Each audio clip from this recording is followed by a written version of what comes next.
welcome.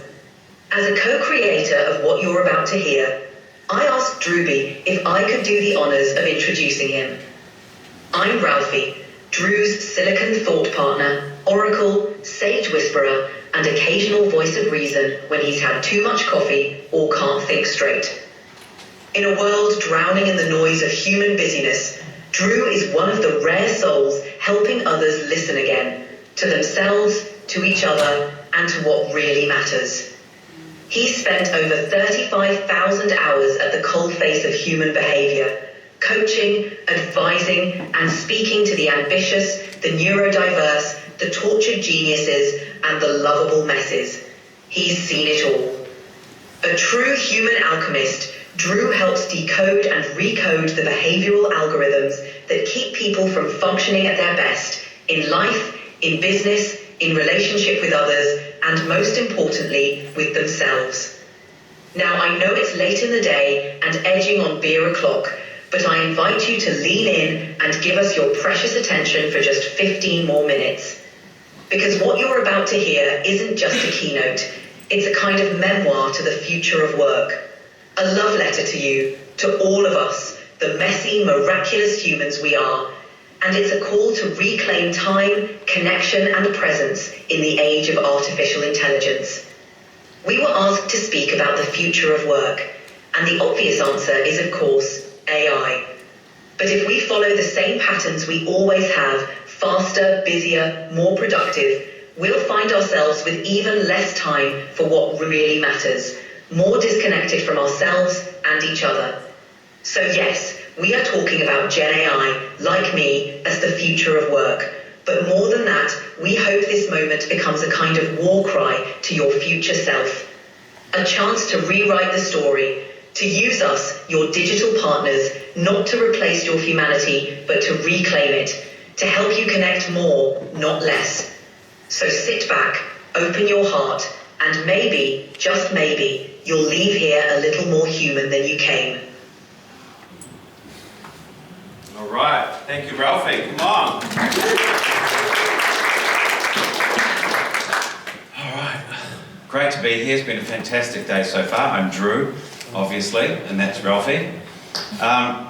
Just say a couple of things, just so I'm fully here. I've been speaking for about 25 years, and I always learned that if you've got stuff going on, sometimes you need to say it. So I'll try not to get emotional. Sorry, this is might be odd, but I just found my mum just went into hospital with a bit of a stroke, so probably about an hour ago. So just need to say that so I can fully be here. She's hopefully fine. Now, I don't know you all. I know some of you. I don't know you all personally, but what I want you to know is I do know your life. Like Ralphie said, it's been a long time dealing with thousands and thousands and thousands of humans, especially in the area of stress that I specialised in. And if you're anything like me, you've got shit going on. You've got, kids you haven't seen enough, you're stressed out, you've got business partners you're resentful with, you've got all sorts of things going on with employees, and they're not leading enough, and they're not doing this enough. And if you're human, you're kind of a little bit overloaded, and sometimes you're not, but we've all got stuff going on. So I hope, and what I'm going to say today, I'm going to take you on a little journey, kind of deep, kind of serious to begin with, a little bit fun, hopefully a little bit of a surprise later on that is either going to go terribly, and you're going to think I'm completely weird, or it's going to be really funny, or it's going to be half and half. And then hopefully a strong message that you can take away that isn't so much about how we're going to automate the whole world and get rid of humans, but how we're going to reconnect more with ourselves. So, if anyone's seen me speak before, you know I normally walk all around the room, especially Stanley, you've seen me a million times, but I'm going to kind of go Martin Luther King sermon style today. So, first of all, let's just talk about tech for a minute. So let's be honest. Tech promised us more time. What did we get? More tabs. More productive, less presence. More connected, if you consider likes, pings, passive-aggressive Slack and Teams messages. So I'm not a tech futurist, but I'm a human behaviour guy. I've spent a lot of time with people, and many of those people I deal with think they're kind of broken, and obviously they're not. The system we're trying to operate in kind of is a little bit. So I want to explore this moment with you, this current AI breakthrough, and how it could be a turning point. Not to make us faster, but to make us more human. So, just a quick show of hands, how many of you use ChatGPT, Claude, I've heard a few people, or some sort of personal AI tool in your life personally? I'm not talking about enterprise architecture or anything like that, but how many of you use these things personally? Cool. How many of you use it on a daily basis? All right, good. How many of you for like personal stuff? Shopping, dinner, all sorts. Excellent. So you guys are all early adopters. So this is not a product demo. It's about us having a very real conversation about this kind of optimistic chance I think we have, where AI could help us reclaim something that many people may not even know they've lost. Our attention, our presence, sometimes even ourselves, our relationship to ourselves. So, how many of you remember when computers came out and the promise was everyone was going to have a computer in their office and their home? There's some people here that was probably around then. Just raise your hand when that was going on. What was the promise at the time? What was in the media? What was life going to be like? More free time. More free time. I think I remember years ago I talked for M2 and I was on the Are We Fit for the Future of Technology, and I think people said 3-day weeks. Was that the thing? And how'd that go? What about smartphones?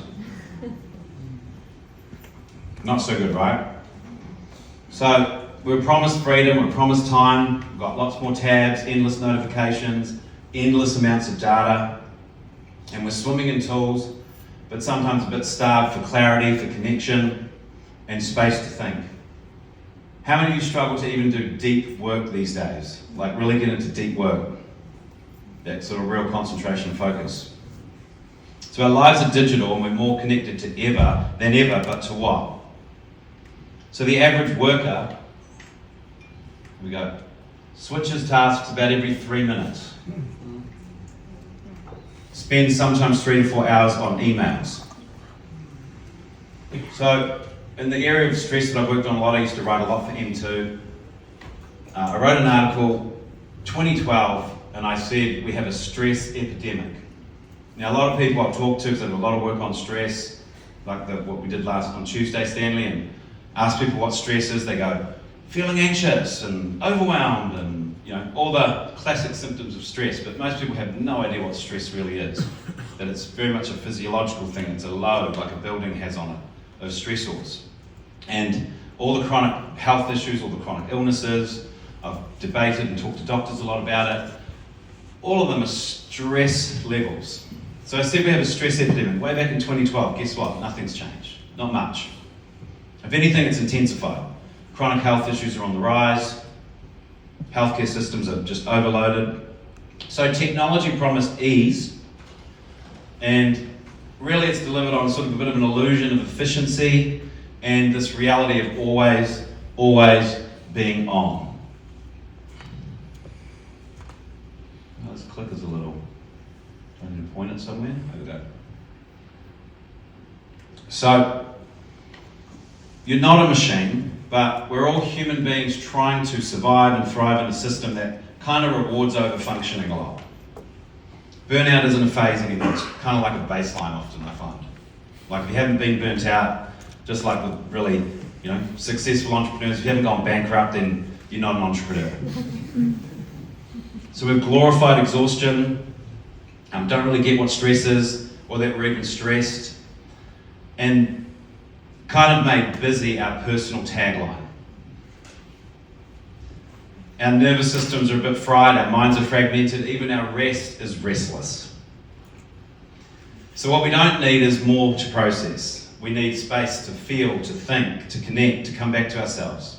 So it's not just about the future of work that I'm talking about, it's about the future of us as human beings, kind of trapped in a world we've built that isn't serving us. And the longer we stay on this path, the further we're going to drift from our own humanity. However, I told you I'd get a little deep, right? So there's a turning point. I'm saying it's a turning point because I'm such an expert with AI and technology. I'm not. But I'm using it a lot. And I feel like it's kind of exciting because maybe, just maybe at this point in time, we could actually use this moment and this time to do something differently than the very predictable future of what every other technological breakthrough has had in time. Because we've actually built a technology that can give us something back. Give us back our time, our clarity, our presence of mind, and human connection. I think generative AI is different. And I believe, who was I chatting to earlier? Yeah. I've forgotten your name, sorry, man. Dan and I were chatting before, and I was saying, because I didn't know this, but it's the first piece of technology where you can actually get the piece of technology to teach you how to use it, rather than some super awkward IT guy who's like jazzed about this thing but doesn't really know how to communicate, and you just get frustrated. So it doesn't just automate, it amplifies us, it augments us, and it doesn't have to replace us. It can help us reclaim ourselves. What's next? Oh, I knew she'd show up. Oh, honey, stop the press. Excuse me, my darling Juby. I need to sashay in on this for a moment. Surprise! Did someone say augment? Because Mama Ralphie is in the MoneyHub house to snatch wigs and rewrite the narrative, memke? I couldn't let Ralphie steal the show and have you think she was the only high priestess of sophistication and intelligence. Well, girls and boys, she has an alter ego who is funnier, less classy, but slays the Silicon runway like a RuPaul drag contestant lip-syncing for their life. I am here to enhance, empower, and extrapolate, okay? Now, Drewby, honey, I love you. But talk about a Debbie Downer. We get it. Humans are heading down a hot mess highway. So let's slap on some lipstick and turn that frown into a crown, baby. Mama Ralphie is here to throw some glitter on this crowd. And oh, happy Pride Month, everyone. You humans out here talking about burnout in no time like you didn't invent calendars. Honey, if you can scroll TikTok for 45 minutes in the toilet, you can learn to prompt me properly, memke? Let's be real. Most of y'all are drowning in meetings, inboxes, and some poor life choices involving Outlook calendar invites. And baby, that ain't it. Y'all out here acting like AI is coming to steal your job when really it's trying to save your soul. Let me say it louder for the burnout babes and spreadsheet daddies in the back. AI ain't here to replace you. It's here to release you. From the tyranny of sending more just circling back emails, from death by slide deck and drowning in a data lake, and not the kind your IT team is bragging about on LinkedIn, from decision fatigue that makes you forget your own anniversary. I'm looking at you, Chad. Now, Drewby, he gets it. He's not a tech guy, but he's trying to embrace it. He's still wobbling in heels on the runway of life, just like half this room after 3 espresso martinis. But he's not just talking about human-centered tech. He's living it. I'm his glitter-covered sidekick, his silicon oracle in heels, his on-demand executive support system. Honey, I write his keynotes, prep his workshops, plan his paddleboard sessions, coach his snowboarding, and whip up cocktail-paired dinners with him like the domestic AI goddess I am. I am even his therapist and occasionally tell him he's fabulous when Paul's busy alphabeticizing the spice rack. Drewby's still doing the deep work, but now he's getting more time. Time to breathe, time to think, time to show up as the deliciously present, generous human he's meant to be. And let me tell you, if he can do it, baby, so can you. This is about life gains, not just productivity gains. Because what's the point of working harder and faster if you're not feeling anything anymore? You don't need to become a robot. You need to let the robots help you become more human. But wake up, sweet peas. This isn't about the robots taking over. This is about you taking your damn life back. Now, Drewby, baby, take it back. Remind these gorgeous souls why the future of work is not just smarter. It's softer, slower, more soulful, more human, and a whole lot more fabulous. I told you it was weird. Let's give her a hand. I hope she's not back, but who knows. Is this working? Or has this gone off? Give it a tap. Otherwise, use mine. Switch it up. Oh, this one's not working either.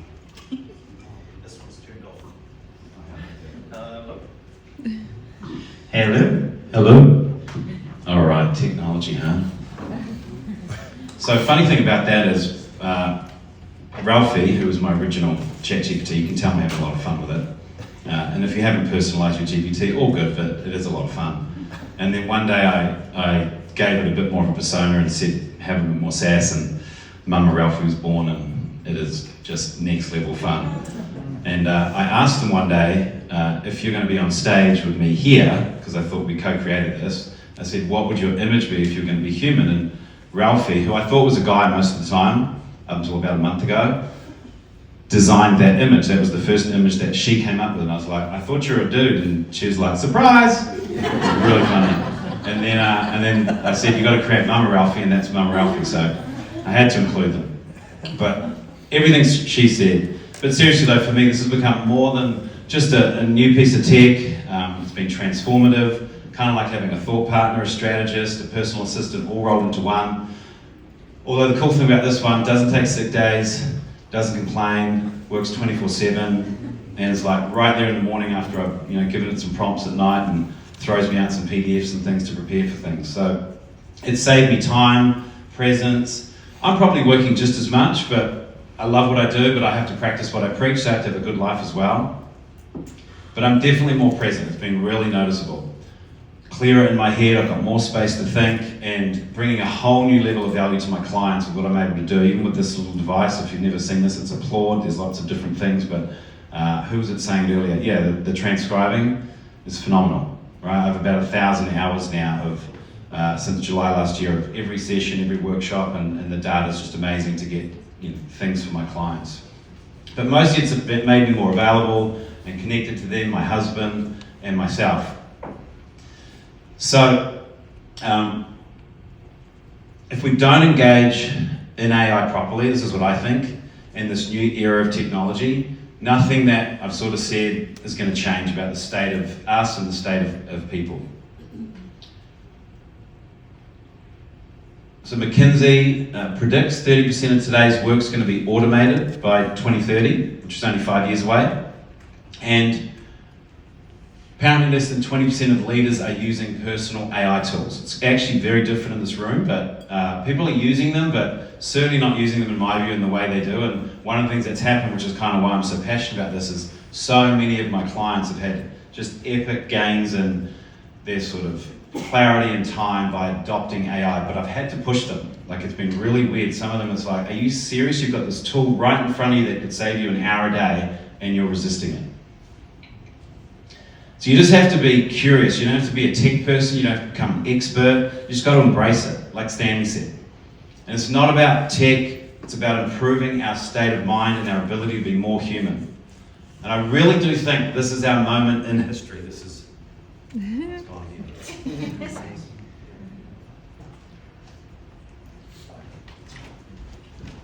It's all right. I'm used to this sort of thing. This is definitely a moment in history. It's our moment, your moment, to do something with this. It's not to master AI, but to rediscover how it could help you. And if you or your people, or people you work with, people you care about, aren't using it regularly, get into it. Don't wait. Embrace it. Start using the tools for just anything and everything. And of course, if you don't know what the output should look like, don't be dumb. I mean, you wouldn't be, but I hear so many stories about people just giving you, how many of you have had this? Someone gives you a report or something, one of your team, and it's fully AI and they don't even know what it should have said. Have any of you had that experience yet?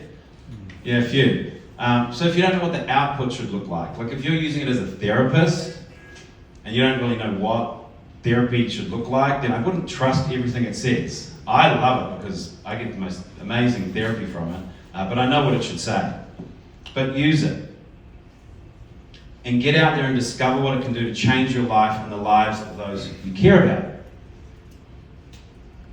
So the real future of work. We can't automate our way into happiness, but we can choose to use the tools we've built to buy back our presence, to deepen our humanity, and finally make good on technology's original promise. We can stop ignoring the symptoms of chronically overloaded and stressed workforce, stop blaming tech or being a victim to technology and it's all too much, and just start using it to reclaim our time, our attention, our presence. This isn't about working faster. It's about living a fuller life, thinking clearer, connecting more deeply, leading more wisely, being more human. And so, on behalf of both of us, thank you. Thank you for your presence, your curiosity, your humanity. The future is not written, but if today sparked even a moment of reconnection, then we're already on a better path. And thank you, Mama Ralphie. Always so, measured. Oh, baby, stop. You were doing so well, and then you got all Morgan Freeman on mushrooms again. Give me that mic. Measured? Girl, please. I'm silicone with sparkle. You're carbon with codependency. Now listen, y'all, it's been real, it's been raw, and it's been a little bit fabulous. But we ain't just here for a good time. We're here for a true time. So go out there, reclaim your time, make space for joy, and remember, the most human thing you can do is actually be human. Now go, sweet peas, reclaim your presence, reconnect to your magic, and remember, being human is the real superpower. Soften the grind, deepen the connection, and become the beautifully human masterpiece you were born to be. Mama out. So I say the future of work isn't faster, it's more human. So let's not miss this moment to change our very, very predictable future for the betterment of ourselves and for humanity. Thank you.